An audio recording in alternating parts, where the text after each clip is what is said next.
ভালোবাসা তো অনেক দেখেছেন।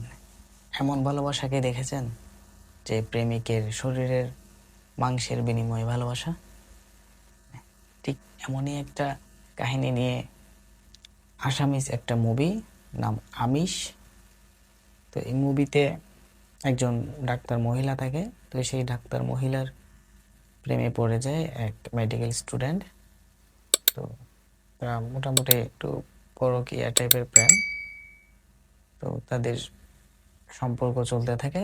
তো ছেলেটা একটু রান্না করতে পছন্দ করে। তো একেক দিন সে তার প্রেমিকাকে, মানে ডাক্তার মহিলাকে, প্রেমিকাকে একেক রকমের খাবার রান্না করে এনে খাওয়ায়।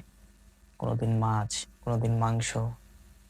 তো এভাবে আনতে আনতে তো হঠাৎ একদিন, মানে সে, মানে ছেলেটা তার নিজের রানের মাংস কেটে এনে রান্না করে মানে তার প্রেমিকাকে খাওয়ায়। তার প্রেমিকা কিন্তু জানে না, সে তার প্রেমিকাকে বলেও না। তো খাওয়ানোর পর তার প্রেমিকার খুব মজা লাগলো। মজা লাগার পর তার প্রেমিকা বলতেছে, আমি এরকম খাবার, এরকম মাংস আর কখনো খাইনি। তুমি আমাকে প্রত্যেকদিন এরকম মাংস এনে খাও। তো মানে নেশায় পড়ে গেল, মানুষের মাংসের নেশায় পড়ে গেল মহিলা। তো প্রেমিকও কি করবে বেচারা, যেহেতু ভালোবাসে।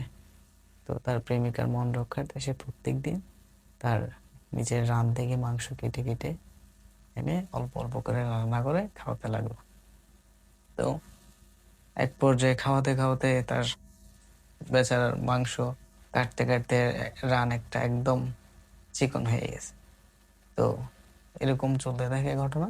তো এরপরে কি ঘটে আশা করি মুভিটা দেখলে আপনারা বুঝতে পারবেন। মুভিটা আসামের মুভি, আসামিজ ল্যাঙ্গুয়েজে। তো এখানে আপনি বাংলা সাবটাইটেল পেয়ে যাবেন। আশা করি মুভিটা এনজয় করবেন। তো ভিডিওটা শেয়ার করে দিবেন, চ্যানেলটা সাবস্ক্রাইব করে দিবেন, পেজটা ফলো করে দিবেন। ধন্যবাদ।